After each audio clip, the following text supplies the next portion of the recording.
সব ঔষধের দাদা, নামটি তার আদা। তুলসী পাতা মেথি বিশ্বজোড়া খ্যাতি। লবঙ্গ তেজপাতা ফুসফুসে হলে ব্যথা। এলাচ দারুচিনি খাবে প্রতিদিনই। বাষ্প পানির ভাব শুকনো কাশি মাপ।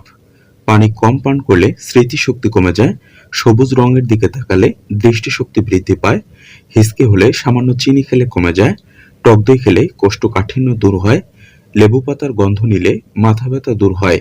প্লাস্টিকের বোতলে পানি খেলে যেসব ক্ষতি হতে পারে: শরীরে রোগ প্রতিরোধ ক্ষমতা কমে যায়। পেটে বিভিন্ন ধরনের সমস্যা হতে পারে। লিভার ক্যান্সার হওয়ার ঝুঁকি বাড়ে। ব্রেন টিউমার হওয়ার আশঙ্কা বাড়ে।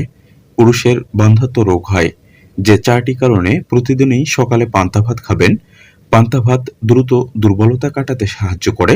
পান্তা ভাত খেলে গরমেও শরীর ঠান্ডা থাকে। পান্তা ভাত খেলে ক্যালসিয়াম ও আয়রনের অভাব দূর হয়। পান্তা ভাত খেলে পেটে ভালো ব্যাকটেরিয়া বৃদ্ধি পায়। শরীরে ভিটামিন ডি এর অভাব হলে যেসব লক্ষণ দেখা দেয়: প্রায় অসুস্থ হয়ে পড়া, সারাক্ষণ বিষণ্ণতা কাজ করা, সবসময় অত্যাধিক ক্লান্তি অনুভব করা, প্রচুর পরিমাণে চুল পড়ে যাওয়া, হাড় ও জয়েন্টে ব্যথা হওয়া।